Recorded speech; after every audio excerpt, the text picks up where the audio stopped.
Hello बच्चों, कैसे हो आप लोग? आई हो बहुत अच्छे हो। इसी तरीके से हमारे साथ जुड़े रहे, पढ़ते रहे, सीखते रहे। वेलकम बैक टू वंडरफुल सा चैनल द एसएम एकेडमी। आज के लेक्चर में हम लोग ना मोमेंटम के बारे में और कुछ डिटेल में सीखने वाले। तो सब लोगों को पेन पेंसिल नोटबुक लेके रेडी हो जाना है और let us begin. Okay,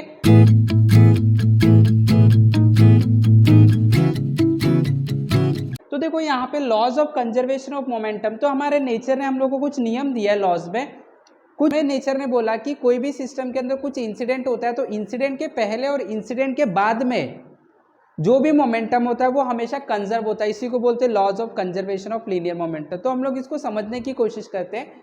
for example देखो, मान लेते हैं सपोज हमारे पास एक ये सिस्टम है, ठीक है।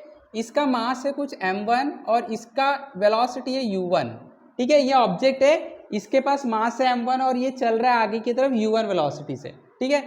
यहाँ पे भी एक कुछ ऑब्जेक्ट है जिसका मास है m2 और ये चल रहा है कुछ u2 वेलोसिटी से, ठीक है। अब हम लोग बोल देते हैं कि u1 is greater than u2। जो u1 है यानी कि पहले वाला जो स्पीयर है इसका वेलोसिटी इससे ज़्यादा है, तो आगे जाके क्या हो जाए, दोनों टकरा जाएंगे। तो यहाँ पे जब आएंगे तो ये दोनों क्या हो जाएंगे, टकरा जाएंगे, राइट। तो ये m1 है, ये m2 है। अब टकराने के बाद क्या होगा, ये दोनों सेपरेट हो जाएंगे, राइट। सेपरेट हो जाएंगे और सेपरेट होके इसका जो मास m1 है इसका वेलोसिटी बदल जाएगा, कुछ v1 हो जाएगा। और जो दूसरा वाला ऑब्जेक्ट है उसका मास m2, उसका वेलोसिटी कुछ v2 हो जाएगा, राइट। देखो जब ये आ रहे आगे की तरफ बढ़ रहे तो ये टकराने के बाद ये दोनों का डायरेक्शन उल्टा हो सकता है, सेम हो सकता है, दोनों की वेलोसिटी भी चेंज हो सकती है। तो हम लोग ने मान लिया इसकी वेलोसिटी v1 हो गया, इसका v2। तो ये कोलिजन होने के बाद है, तो ये फाइनल वेलोसिटी इसका और v2 फाइनल वेलोसिटी सेकेंड वाले स्फीयर का। ये इनिशियल है, कोलिजन होने से पहले। तो यहाँ पे क्या हुआ है, बेसिकली यहाँ पे कोलिजन हुआ है। क्या हुआ है, कोलिजन हुआ है, ठीक है। एक ही ऐसा आएगा, कोलिजन हुआ, ठीक है। चलो अब जब कोलिजन हो रहा है तो देखो क्या होगा, ये ऑब्जेक्ट इसके ऊपर फोर्स लगाएगा, मान लेते हैं ये फोर्स है F1। उसी टाइम पे ये भी तो ऑब्जेक्ट इसके ऊपर फोर्स लगाएगा F2, क्योंकि हम लोगों को न्यूटन का थर्ड लॉ क्या बोलता है, न्यूटन का थर्ड लॉ बोलता है every action has equal and opposite reaction. याद करो, every action has equal and opposite reaction. तो जब ये ऑब्जेक्ट इसको टकराएगा, फोर्स लगाएगा, तो ये भी तो इसके ऊपर फोर्स लगाएगा। सेम यहाँ पे हो रहा है, ये इसके ऊपर फोर्स लगा रहा है, ये इसके ऊपर फोर्स लगा रहा है। तो अभी देखो मैथमेटिक्स क्या बन रहा है, तो आफ्टर या तो ड्यूरिंग कोलिजन, ड्यूरिंग कोलिजन क्या हुआ, स्पीयर, इसको बोल देते हैं ये ए स्पीयर है, ये बी है, ये ए है, ये बी है, ये ए है, ये बी है, ठीक है।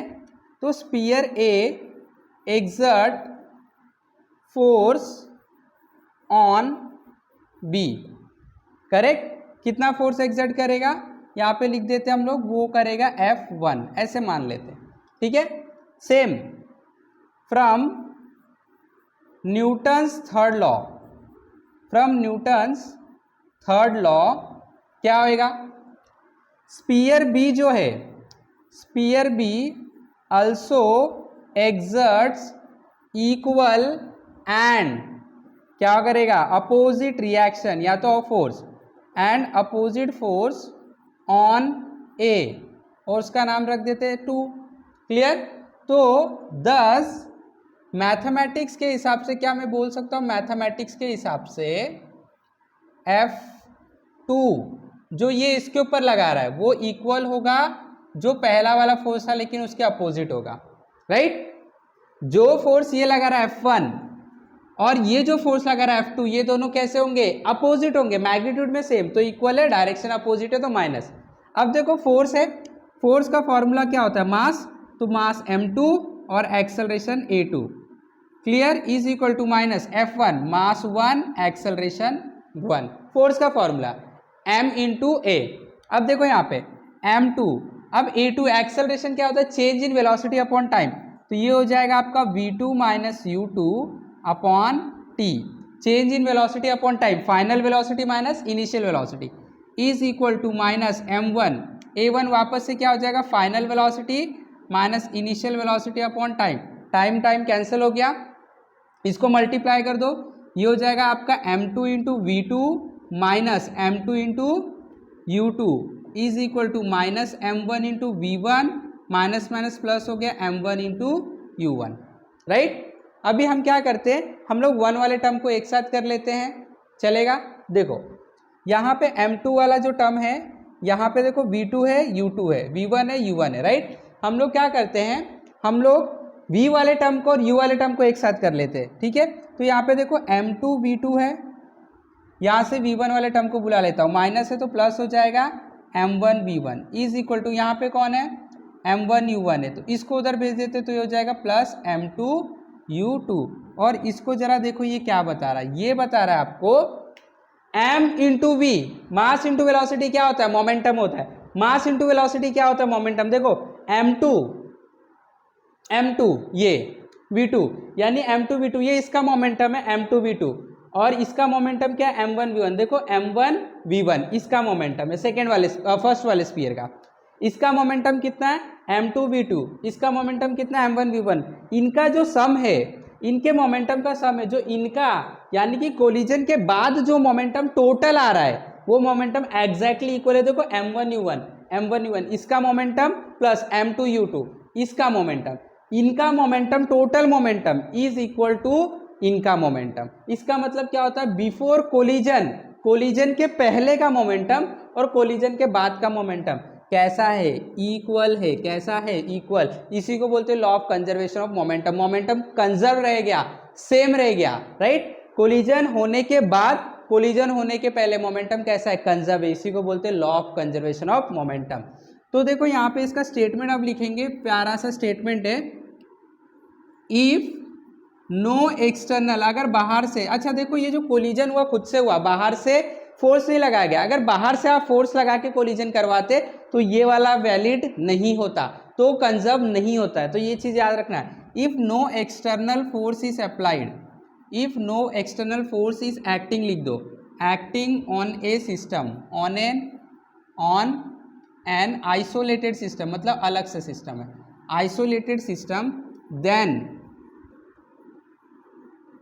linear momentum of the system is conserved, linear momentum of the system is conserved। ये क्या रहता है, कंजर्व रह सकता है। इसी स्टेटमेंट को आप लिख सकते हो कि total initial momentum is equal to total final momentum, ये भी लिख सकते हो आप, बहुत इंपॉर्टेंट। ऐसे भी करके आप लिख सकते हो, total initial momentum, total initial momentum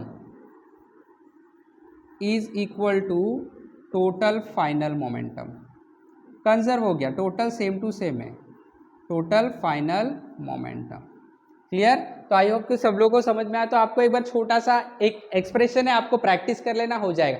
आपको याद क्या रखना है, ये याद रखना है कि अगर कोई बाहर से फोर्स नहीं काम किया किसी आइसोलेटेड सिस्टम पे, तो कोलिजन होने के पहले, कोलिजन होने के बाद में जो मोमेंटम होता है वो कंजर्व हो जाता है। क्लियर। चलो आगे बढ़ते, कुछ न्यूमेरिकल सॉल्व करेंगे। देखो एक न्यूमेरिकल दिया, the mass of a cannon is 500 kg। एक कैनॉन है, गोला जिससे दागते, राइट, सब लोग ने देखा होगा, राइट, वो गेम खेलते ना अपन, COC, उसमें भी रहता है, right. The mass of a cannon is 500 kg and it recoils with speed of 0.25 metre per second. हमें बोल रहा है कि कैनॉन का जो मास है, लिख लेते हैं यहाँ पे, गिवन जो दिया है वो लिखना पड़ता है, ठीक है। m दिया है, कितना है 500 kg है, और रिकॉइल हो रहा है, जब दाग देते गोला तो पीछे की तरफ आता है, कौन से वेलोसिटी से आता है, 0.25 मीटर पर सेकेंड, ठीक है। क्या बोला, what is the momentum of the Canon, Canon का मोमेंटम क्या है वो फाइंड करना। तो यहाँ पे लिख लो आप, टू फाइंड, क्या फाइंड करना है आपको, मोमेंटम फाइंड करना है। P को मोमेंटम बोलते हैं, मोमेंटम को P से डिनोट करते हैं। अब फॉर्मूला लिख लेने का, फॉर्मूला क्या आता है, चेक करने का कि जो जो आपके पास दिया उसका कोई रिलेशन है। तो देखो हमारे पास है Vm और P, तो हमें पता है मोमेंटम होता है मास इंटू वेलोसिटी, यही फॉर्मूला यूज करेंगे। चलो सॉल्यूशन निकाल लेते हैं। Momentum is mass into velocity, तो मास कितना आपका 500, वेलोसिटी कितना 0.25, राइट। तो ये हो जाएगा 5 इंटू 25, 125 होता है, 2 0 लगा दूंगा मैं। 5 इंटू 25 125 होता है। उसके बाद में 2 नंबर के आगे पॉइंट डाल दूंगा, इंटू 2 0 मतलब 100 आ जाएगा। इसको मल्टीप्लाई करूंगा तो 125 आ गया। क्या आ गया, 125। यूनिट क्या आएगा, किससे बना, मास यानी केजी, और वेलोसिटी मतलब मीटर पर सेकेंड। तो तो देखो ये आपके कैनॉन का मोमेंटम है, एकदम सिंपल था, फॉर्मूले में सिर्फ वैल्यू रखना था, ठीक है। तो इसको भी आप लोगों को प्रैक्टिस कर लेना। अब अगले क्वेश्चन को देखते हैं। अब हम लोग अगले क्वेश्चन को देखते हैं। देखो अगला क्वेश्चन क्या है, 2 balls have masses of 50 gram and 100 gram respectively. तो हमारे पास 2 बॉल है, तो इसका मास है 50 ग्राम और एक और है जिसका मास हमें बोला गया 100 ग्राम है, ठीक है। चलो आगे बढ़ते हैं। And they are moving along same line, ये आगे की तरफ बढ़ रहे सेम लाइन में, एक ही लाइन में, with velocity 3 metre per second. इसका वेलोसिटी है 3 मीटर पर सेकेंड और इसका वेलोसिटी है 1.5 मीटर पर सेकेंड। आगे बोल रहा है दे कोलाइड विथ ईच अदर, चलते चलते आगे जाके टकरा जाते हैं। अब क्या होगा, स्पीड चेंज हो जाएगा, राइट। क्या बोला गया, देखो the first ball move with velocity of 2.5 metre. अब इसका वेलोसिटी चेंज होके 2.5 मीटर पर सेकेंड हो गया।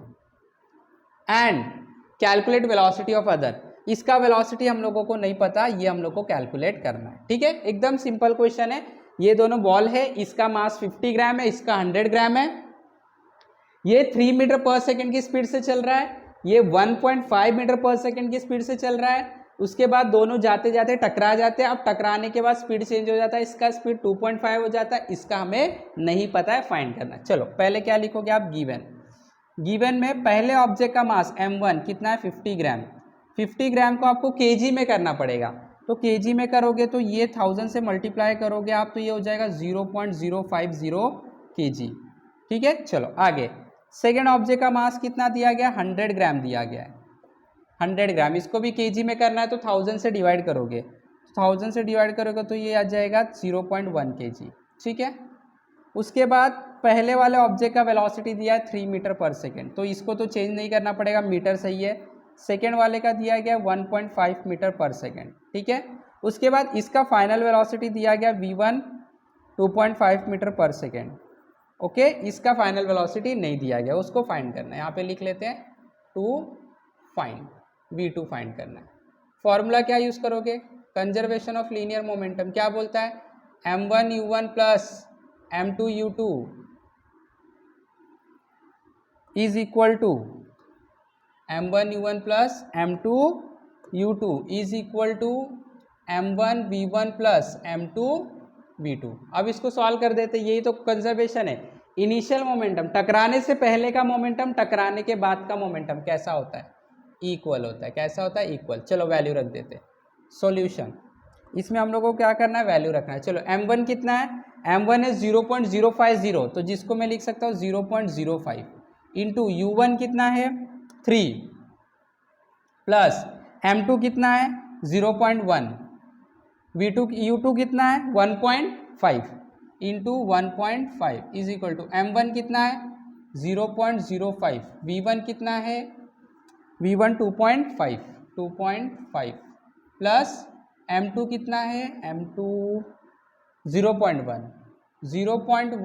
इंटू v2 हमें नहीं पता, ठीक है। चलो 0.05 इंटू 3 5 का कितना होता है 15 होता है, 2 नंबर के आगे पॉइंट, 2 नंबर के आगे पॉइंट लगा दिया, प्लस 1 इंटू 15 होता है, एक और इधर एक 2 नंबर के आगे पॉइंट, ठीक है, इज इक्वल टू 25 5 जा 125 होता है, इधर एक नंबर इधर 2 नंबर, 2 प्लस 1 3 नंबर के आगे पॉइंट, प्लस 0.1 v2, ठीक है। इसको ऐड करोगे तो कितना हो जाएगा 5 5 10 हो जाएगा, 1 3 हो जाएगा, 0.30 आ गया, ठीक है।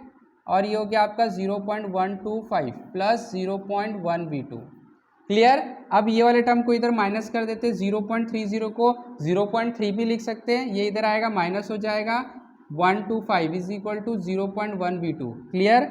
माइनस कर लेते हैं, 0.3 में से 125 जाएगा तो इधर मैं साइड में कर लेता हूँ 0.3 माइनस 0.125, इधर भी 0 आ जाएगा, 10 में से 5 गया 5 हो गया, 9 में से 2 गया 7 हो गया, 0.175 आ रहा है, ठीक है। तो ये आपका हो जाएगा 0.175 इज इक्वल टू 0.1 v2। आपको v2 चाहिए तो इसको अकेले रखो, 0.1 को इधर ट्रांसफ़र कर दो, तो आप 0.1 को इधर ट्रांसफ़र कर दिए, क्लियर। अब अगर आप पॉइंट हटाना चाहोगे तो आपको क्या करना पड़ेगा, इसको 1000 से मल्टीप्लाई करना पड़ेगा, इसको भी 1000 से मल्टीप्लाई करना पड़ेगा, तो ये आपका बन जाएगा 1000 से, क्यों, क्योंकि देखो इसके आगे 3 नंबर है, 3 नंबर के आगे पॉइंट है, तो 1000 से ऊपर भी और नीचे भी, तो इसको 1000 से मल्टीप्लाई करूंगा तो 3 पॉइंट शिफ्ट हो जाएगा और ये बन जाएगा 175, और इसको 1000 से करूंगा तो 1 पॉइंट शिफ्ट होगा, फिर 2 जीरो लग जाएगा यानी 100, और 100 से इसको डिवाइड करूंगा तो 1.75 मीटर पर सेकेंड। तो देखो सेकेंड वाला ऑब्जेक्ट का स्पीड हो जाएगा 1.75 metre per second. So this is our final answer. तो आई होप कि सब लोग को समझ में, आपको इसको प्रैक्टिस कर लेना है, जितने बार आप प्रैक्टिस करोगे उतने अच्छे से आपको समझ में आ जाएगा। तो आई होप कि सब लोग को समझ में आए। फटाफट लाइक करो, शेयर करो, सब्सक्राइब करो चैनल को, और अगर आप नए हो तो करना ही है, और दोस्तों को भी बताना इस चैनल के बारे में। Keep learning with us, have wonderful day, have wonderful learning. Thank you very much.